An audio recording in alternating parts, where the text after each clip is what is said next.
Hai, hai, hai, hai, hai, hai. Ciet. Kita santai-santai ya.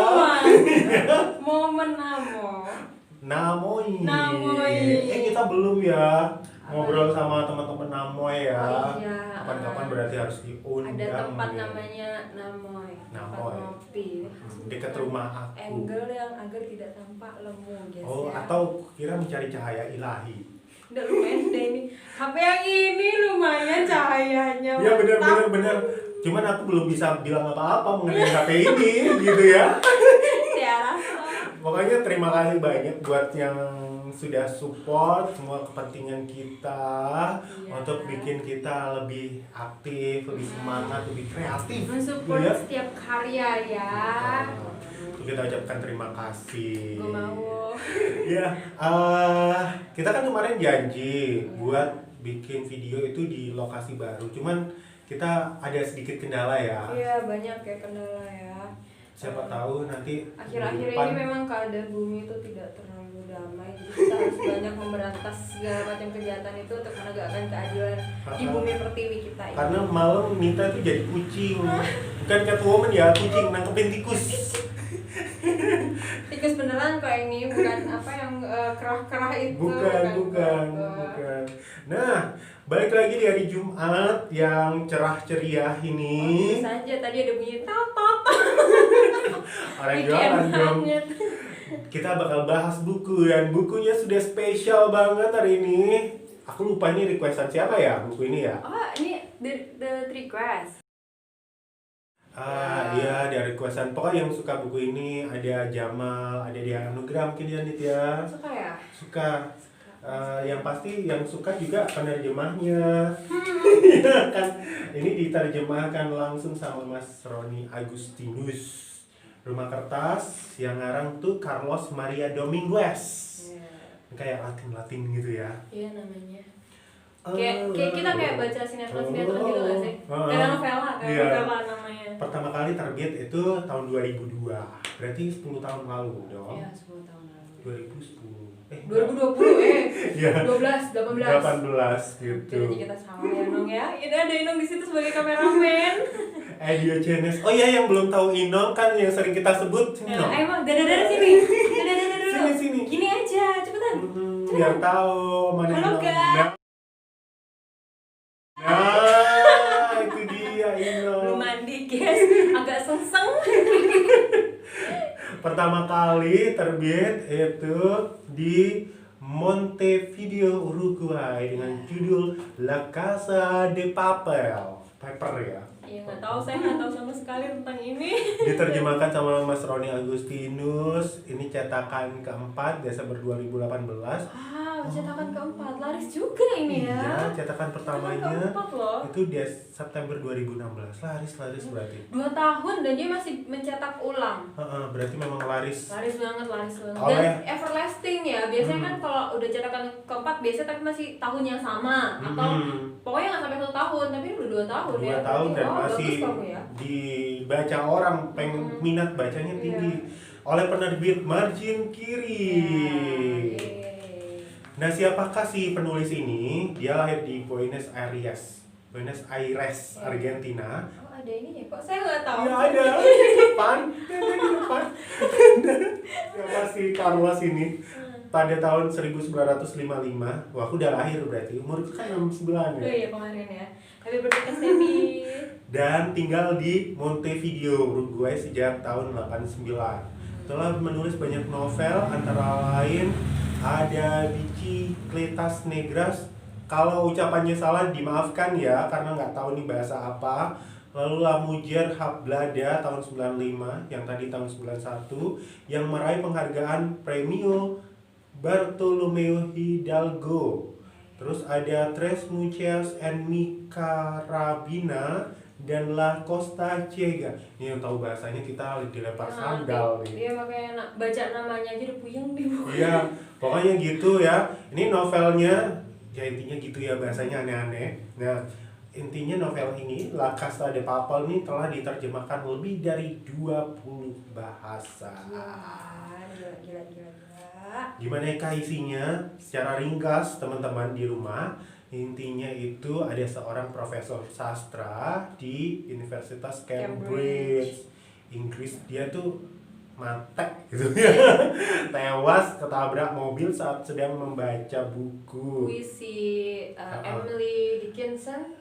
Iya, buku, oh iya benar-benar, buku Emily itu buku lawas puisi Emily Dickinson yang dia dapat dari loakan, tewas ditabrak mobil, dan rekannya mendapati sebuah buku aneh ini dikirim ke alamatnya tanpa penerima gitu ya.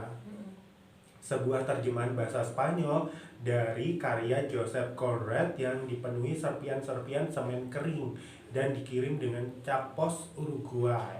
Nah, penyelidikan tentang asal-usul buku aneh itu membawanya si tokoh aku ini dan membawa si pembaca memasuki semesta para pecinta buku dengan berbagai ragam keunikan dan kegilaannya. Nah tadi Nita sempat di jalan. Saya sempat dari tadi udah banyak pose-pose ya. Jadi kalau di capture dimanapun selalu bagus. Ya, kita cari aja yang tidak bagus nanti untuk depan cover. Gak ada dari awal semuanya.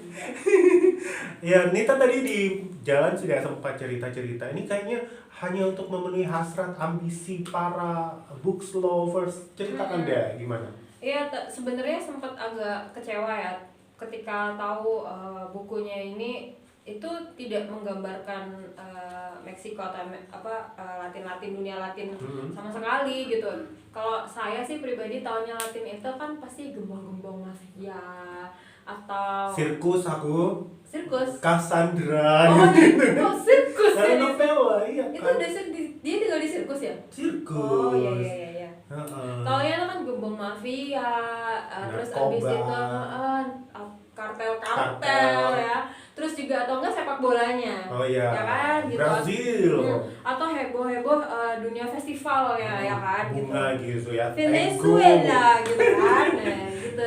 Ternyata tidak ada sama sekali di sini tuh. Iya. Bener-bener tentang kehidupan sehari-hari. Kalau misalnya dari budayanya ya, yang didapatkan tuh cuman kayak bener-bener kehidupan sehari-hari yang di situ diceritakan lambat, terus nelayan. You always like go with the flow di semua daerahnya yang diceritakan ya gitu. Ternyata tidak ada gitu cuman penulisnya aja dengan fotonya tadi baru lihat itu. Iya. Udah kayak mafia banget ya, pegang rokok dia. Gaya-gaya Khairil Anwar ya di bukunya ya. Gitu. Jadi pertama itu kalau misalnya baca buku yang penulisnya atau asalnya tuh bukan dari Amerika, Inggris ataupun Indonesia, tuh kan pasti budayanya ya yang biasanya.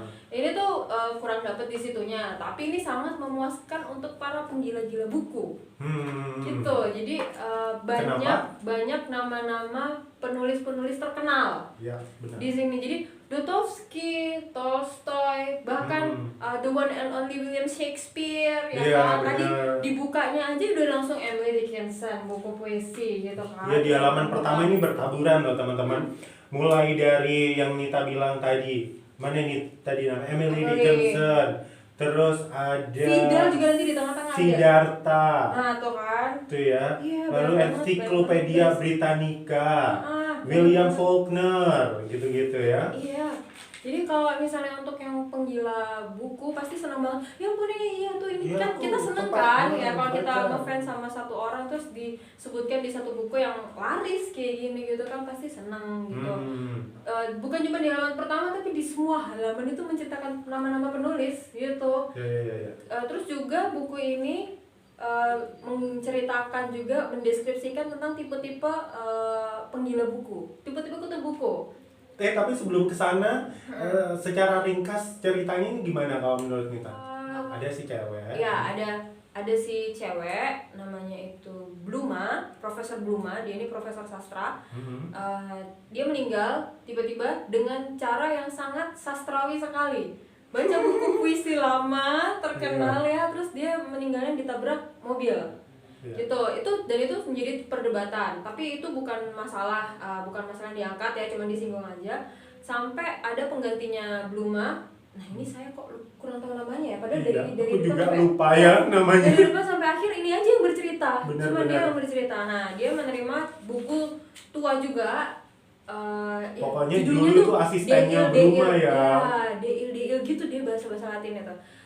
Bukunya ini tapi apa ya, aneh, mencurigakan, soalnya ada semennya, berantakan, cacat di sana sini gitu. Yang bikin dia tuh merasa penasaran, ini apa sih gitu.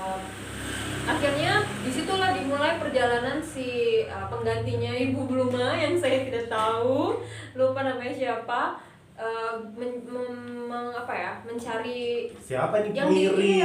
yang pengirimnya ini siapa. Dan Bluma itu lumayan sosok yang misterius ya, maksudnya dia tahu segalanya, dan ini kok aku nggak tahu apa-apa sih tentang kehidupan percintaannya ini gitu. Dan itu semuanya tuh sangat berasa sastrawi, apa sih, literasi. Dan kita kasih spoiler dikit gitu ya. Oh, ya. Ternyata yang mengirim itu teman yang baru pertama kali dia temui di salah satu festival buku juga.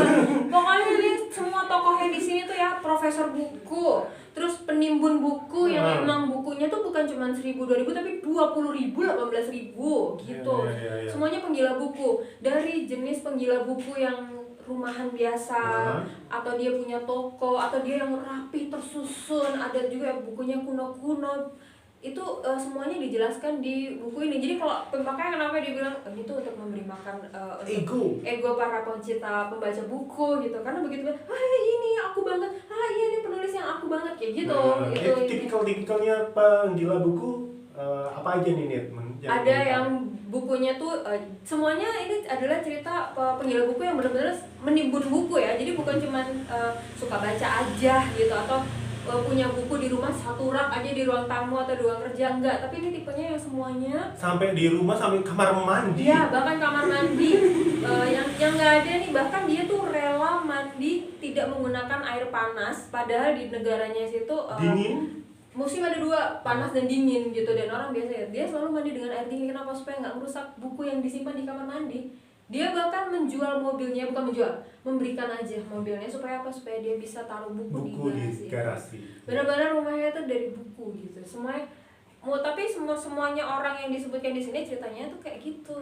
Cuma yang membedakan ya cara mereka mengatur. Ada yang suka dicoret-coret, ada yang nggak suka itu dicoret, ada coretan sama sekali. Kenapa dicoret? Supaya saya untuk memahami buku. Ada juga yang baca buku sekali selesai. Tapi ada juga satu buku, tapi di sini tahu dampingannya 20 buku. Untuk apa? Karena kan ini referensinya dari sini. Banyak. Tuh, nanti pas yang nonton, oh iya itu aku juga. I know ini sekarang dia begitu. Yang paling mengesankan bagi aku, ini tipikal ada penggila atau penimbun buku atau pecinta buku, katakanlah seperti itu, yang sampai mengatur koleksinya itu sampai diatur benar-benar kayak misalnya gini, penulis ini lagi berantem sama penulis ini, nggak bisa nih didekatkan bukunya ini, harus jauh gara-gara bukunya berantem. Di situ dijelaskan kita tuh nggak bisa lagi mengatur buku tuh nggak berdasarkan yang sistem yang udah lama. Iya, kalau orang perpus namanya sistem The Way yang sudah dibuat oleh orangnya. Buku itu tidak seperti itu, tidak sesimpel itu gitu katanya begitu. Klasifikasi dari 100 sampai 900 dan seperti itu para petugas perpustakaan harus tahu. Terus buku ini nanti misalnya satu buku A, dia menyebutkan referensi ke buku Z, berarti harus disebelahkan dengan buku Z. Nggak boleh jauh-jauh gitu. Benar. Di situ jadi benar-benar mengatur buku tuh bukan cuma sekedar abjad atau ini membahas tentang ini gitu kan, kalau kita selama ini gitu. Dia bilangnya tuh harus memasuki lagi lebih dalam tentang buku itu. Wah gila. Tapi kamu kan biasanya melihat sebuah buku dari unsur romansnya gitu lah. Ini apa yang ditemukan? Unsur romans apa yang ditemukan di sini? Itu justru yang saya berbeda pendapat lagi ya dengan Kak Stevi. Kalau Kak Stevi bilang pokoknya ini buku tuh tentang romantis, tetapi tidak ada kata-kata cinta di dalamnya. Iya benar. Karena aku mikirnya tuh seperti ini. BTW abis beneran guys. Ini bukan properti. Bukan, ini memang beneran buat kita. Kru aqua. Jadi aku orang segila apa ya yang mau membongkar rumahnya. Rumahnya tuh dibuat dari buku loh teman-teman. Beneran buku gini ditimbun. Alasannya kenapa? Dalam salah satunya ya, itu dia mengganti batu bata dengan buku. Nah gitu. Saking gilanya. Iya. Alasannya kenapa nanti harus tahu. Baca, harus tahu. Itu penting, itu judul. Ini juga apa namanya? ada kaitannya dengan judulnya. Iya. Nah, orang segila apa balik lagi yang mau rela-rela membongkar rumahnya. Kita kan nggak tahu ya buku itu di mana.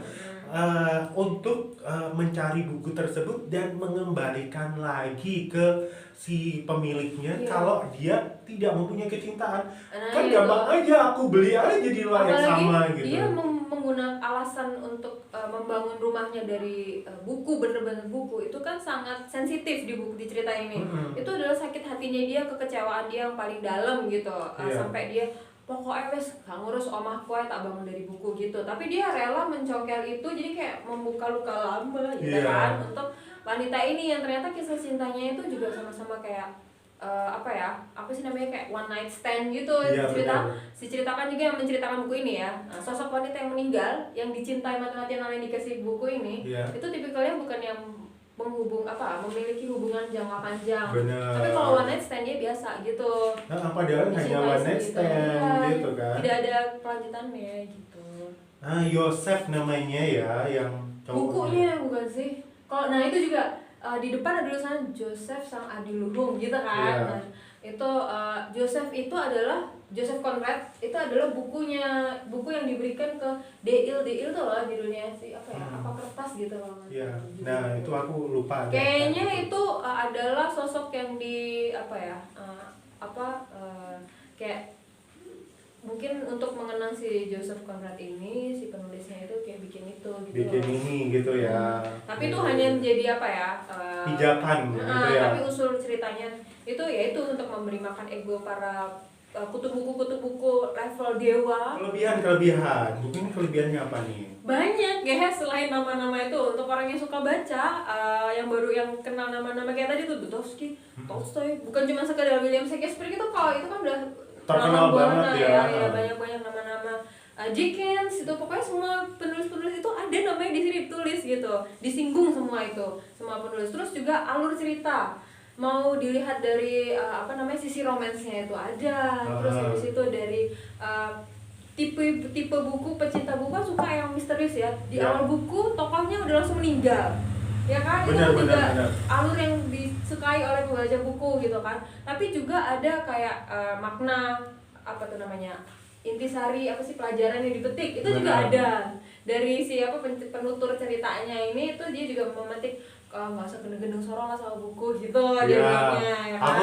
Aku ngerasa buku ini tuh menampar kita, zaman nimbun mendingan dibaca lah daripada timbun gitu. Itu dari sisi itu. Terus habis itu sosok detektif karena dia belajar tentang perjalanan juga gitu kayak. Jadi intinya tuh dia benar-benar merangkum banget semua kehausan, kelaparan. Biasanya kan kita baca buku, oh iya ini dramanya bagus, tapi misalnya nggak ada yang bisa dipetik dari sini gitu. Buku ini tuh lengkap untuk semuanya. Meskipun ini kecil ya, dan merangsang mungkin untuk membaca buku-buku lainnya yang ada di sini. Banget jadi penasaran sama ini siapa kok ditulis kalau misalnya kita nggak tahu. Nah, terus itu kelebihan, kekurangannya nih. Jadi sempat rewel juga masalah terjemahan. Dari awal, cepet ini aku udah ganteng banget.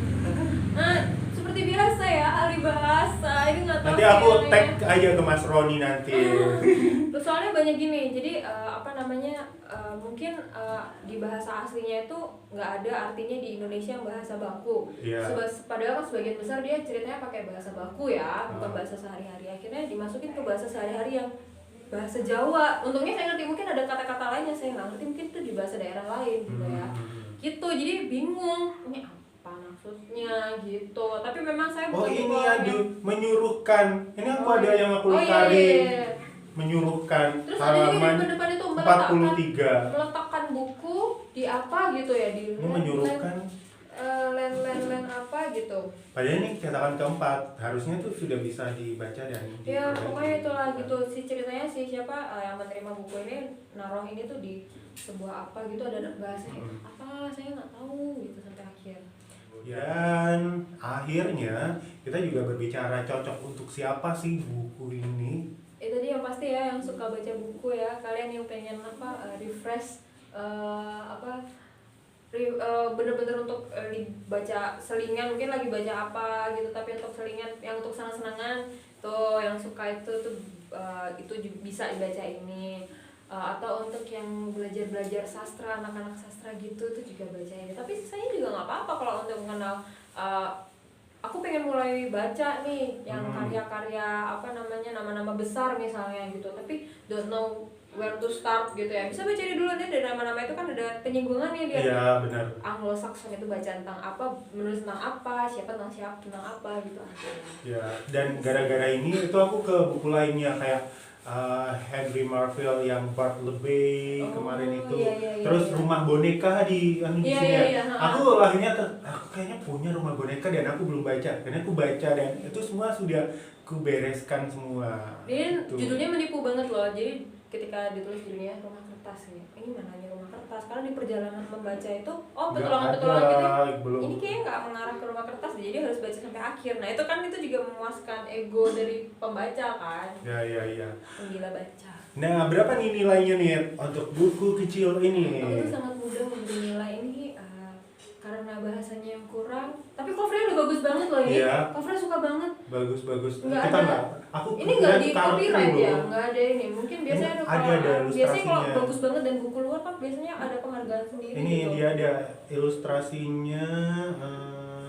Nggak ada ya, nggak ada Cover penulis ya? ilustrasinya. Biasanya ada sih ilustrasi. Nggak mungkin buatannya ini. Oh, ilustrasi isi, berarti ilustrasi depan Cover nggak ada. tetap mereka mungkin ya. Dari asli dari sana. Mm-mm. Sangat bagus banget. Sangat menggambarkan apa namanya ceritanya juga gitu. Kukira awalnya ini tahu nggak sih main remi kartu-kartuan gitu kalau dari covernya ya, sekelibat. Tapi ternyata dipandang, wah ini buku tapi Buku gitu. tadi judul-judulnya juga. Gitu. Empat dari 5. 4 out of 5. Oke, itu dia teman-teman, 4 dari 5. Yaudah, nanti minggu depan kita bakal balik lagi sama penggantinya Anita ya kan? Training. Kita coba deh, kita bahas sejarah terus gitu kan. Jadi ada selang-seling gitu. Yeah. Kalau kemarin kita membahasnya sejarah tentang ini ya, Jawa. Tanah Jawa. Besok itu bakal lebih lengkap lagi karena asal mula rempah, sejarah rempah. Jadi nggak boleh zong ini kamu dengerin harus selesaiin nih, harus bahas ini udah muncul soalnya. Iya, sudah muncul Nggak teasernya. mungkin diganti ini. Iya, teasernya sudah muncul. Apa bedanya rempah sama apa kemarin dia? Herbal Gitu. Dia cerita. Dia sudah bahas Sosokan. dan sudah ceritakan. Kita akan tes minggu depan. Ya udah teman-teman, terima kasih banyak. Kita jumpa lagi minggu depan. Tetap di Logika. Bye-bye. Ini Nong mana yang matikan Nong?